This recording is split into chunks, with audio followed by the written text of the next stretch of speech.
nagpapamahal po nila mga bilihin po, tsaka nagigilap po yun. Hirap na po yun eh. Hindi po. Kung pwede ako kung makakatulong sa amin, payag ko kami. Parang hindi rin gumaganda. Sana ko magwag na. Sangayon po ako doon, sir. Kasi hindi naman po yung mga maliliit na maiepektuhan eh. Yung mga malalaki lang naman, yung mga foreign.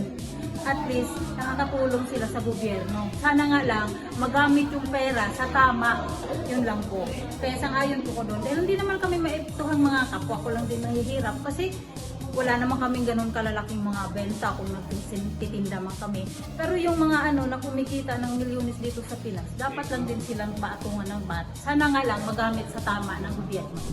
Medyo mabigat po kasi sa bulsa yung madadagdag na panibagong taas ng presyo. Kaya hindi po ako sangayon. Ako, as of now, parang maano pa sa akin na hindi pa gaanong kasi parang dagdag pasanin siya. Pero kung maganda naman yung layunin, mapag-aralan talaga, why not kung ano. Pero sa mga kasi pinag-isip po, puro tayo tax.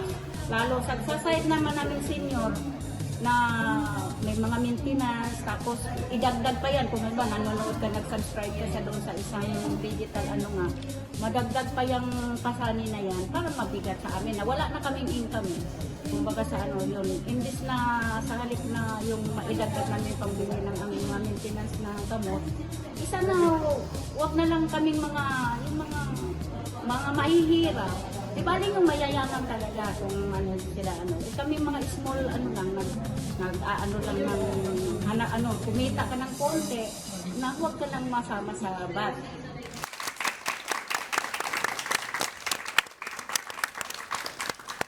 At para tulungan tayo na mas maintindihan kung ano ang epekto ng Digital Services Law para sa ating pang-araw-araw na pamumuhay, makakasama natin ang isang corporate, commercial, and tax and law expert, attorney na si Jean Luz Castillo Arnarna, na nandito na with us. Hello, good morning po. Good morning po. Welcome to Galo Umaga. And Miss Pia, good morning po sa lahat po ng manonood po natin. Okay, attorney. Attorney. Oh no. Mag-enlighten nga po tayo lahat dito. Bakit po nagkakaroon ng ganitong batas? Itong additional VAT or Opo. value-added tax para sa mga digital services. Yes, opo. Kasi po, Miss Pia, ang VAT po ay matagal na pong naandyan. Matagal na pong existing ng VAT para po sa mga physical stores and physical service providers. Ngayon po, dahil po nagkakaroon na po tayo ng shift into digital platforms, digital services, ito pong mga services na ito ay hindi po siya covered ng tax measure na ito po. Kaya po, to address po itong change po na ito, ay in-implement po or pinasa po itong bagong batas para po makover yung mga digital services ng VAT po. Opo. Ito po ay, let's make it clear, foreign digital services po. Yes, tama opo, po ba? yes. Kasi matagal na pong nataksan Yes. yung mga local digital Yes, service yes, providers. opo, Ayun. So talagang we should think of it as leveling the playing field lamang. Opo. Kasi ano po ba yung implikasyon ng hindi pagpasa ng batas na ito? Siyempre, unfair po to sa ating local market, local digital service providers kasi they are already burdened with this tax. So, yung counterparts po nila na foreign, siyempre, since they don't have this burden, baka mas mababa yung kanilang subscription and everything. So tayo po, mas nagpa-patronize po tayo dun sa mga foreign counterparts po nila. So kaya po merong gantong batas para po yung nga po, tulad ng sinabi nyo, maging fair and maging equal po yung playing field po ng local and the foreign digital service providers po natin. Siyempre, ang bottom line nito, kaya kinatatakutan ng ating mga kada at kami nga rin po ay nagtanong sa sarili naming mga social media platforms. Tinanong namin ang aming mga followers kung sila ba ay sang-ayon dito or okay ba sa kanila. Most of mine, sabi nila, of course not. Correct. Mostly sabi no. Marami akong answer din dito. Ako medyo hati. parang 41% ang nagsabi ng yes and then 59% ang no. Oo. So, hindi natin alam kung ano ba talaga yung rason. Baka yung iba hindi pa nila ganun naintindihan. Oo. Bakit Ang papasok. kinatatakutan po kasi nila, syempre, yung pagtaas din ng subscription fees na binabayaran nila para dito sa mga services na ito. Can I read some of the answers from online?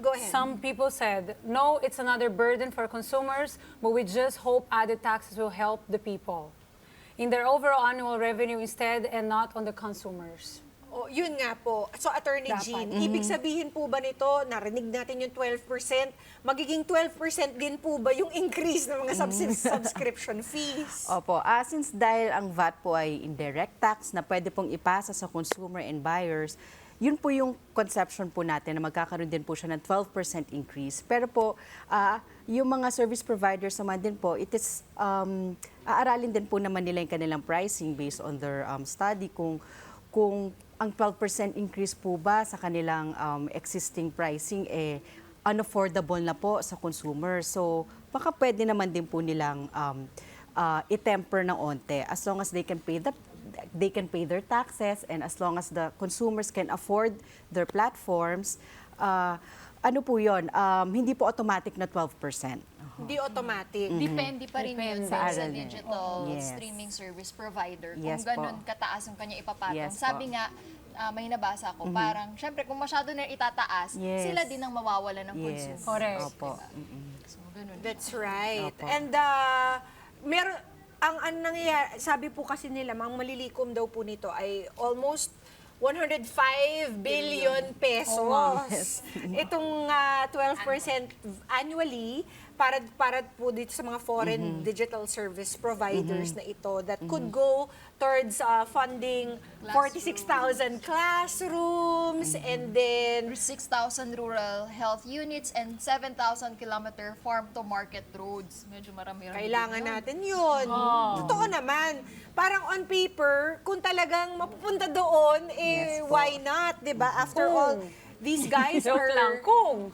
these guys are big foreign companies that can really, if they don't pass it on to the consumers, they can really afford it. 'Di ba? Correct. Totoo yun.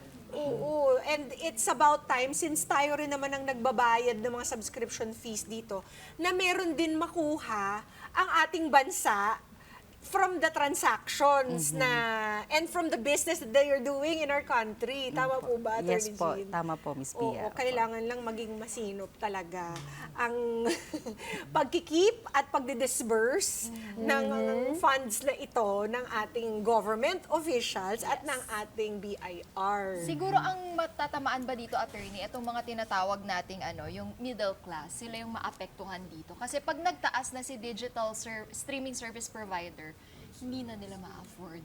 Ganun Oo ba? nga. Well, lahat naman po ng gumagamit, meron po talagang effect sa kanila. Pero I guess po ang makaka-feel po talaga nitong burden nito, yung medyo middle class and the lower class because syempre hirap na din talaga sila sa pang-everyday life nila and then this added 12% din sa kanilang online transactions, di ba po? Kaya meron din po talagang, sila po talaga yung makakaramdam din. Opo. Paano pa naman yung mga e-commerce? Kasi marami naman Pinoy na online business po, yung focus nila ngayon. Sabi nila pati daw yun.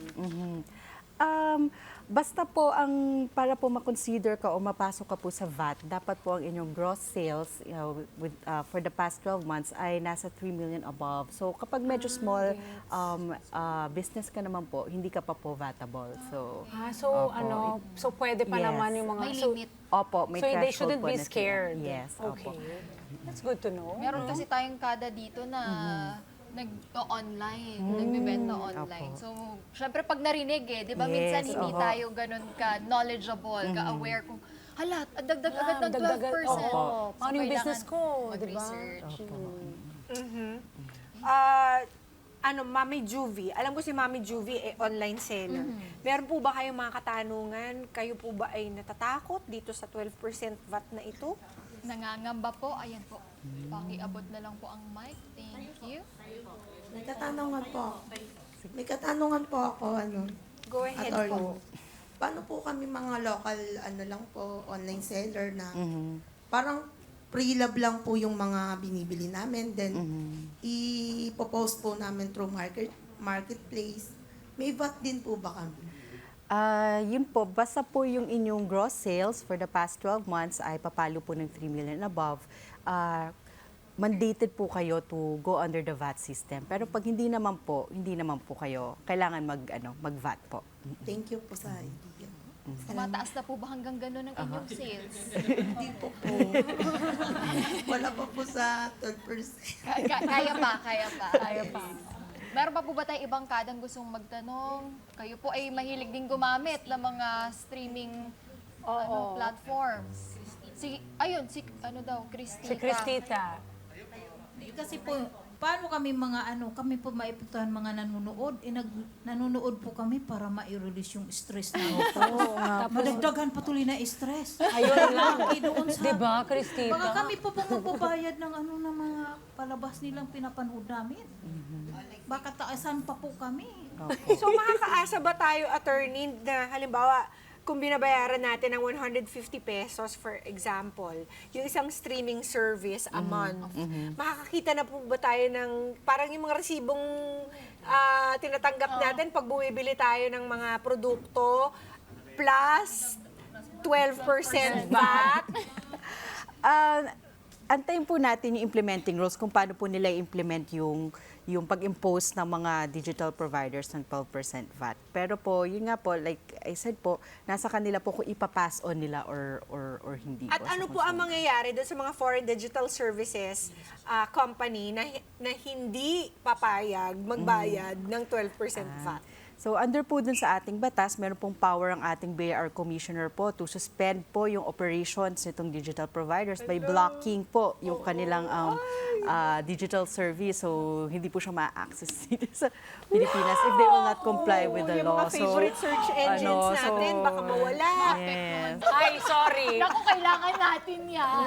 I need to Magbayad ask na po eh. kayo, tumulong Paano na. tayo kukuha ng medical Paano yan? Yun yung encyclopedia natin. Pero sabi nga nila, di ba, kung pinagkakakitaan nila yung Pilipinas, sana tayo din, mapakinabangan Yun din nga natin eh. sila. Kumikita sila sa atin eh. So dapat tayo rin ay kumita sa kanila. Ay, ganon. Ganon. Kasi sasabihin nung mga, halimbawa, yung may mga physical na tindahan, paano naman kami? Kami nagbabayad ng buwis. Correct. Pero itong mga milyonaryong nagpapatakbo ng mga streaming services, katulad ng, tsaka ng, kami nagbabayad, di ba? So, siguro talagang it's all in the collection and it's all in the disbursement ng ating government para makita natin, ma-realize natin talaga, not just in VAT, pero in all the taxes that we pay, sana makita talaga natin kung saan sila napupunta. Attorney, dun sa batas, meron pa po ba kaming kailangang malaman o matutunan ng mga kada natin para mas maintindihan pa itong bagong batas? Bukod sa exemption po dun sa below 3 million, ano pa po ba yung mga ano ba yung tawag dun sa mga... Opo. Yun po, other than po dun sa threshold na 3 million, meron pong mga digital services na hindi po covered po dito. Okay. Opo. So, Ayan. Tulad Let's listen to Opo. this.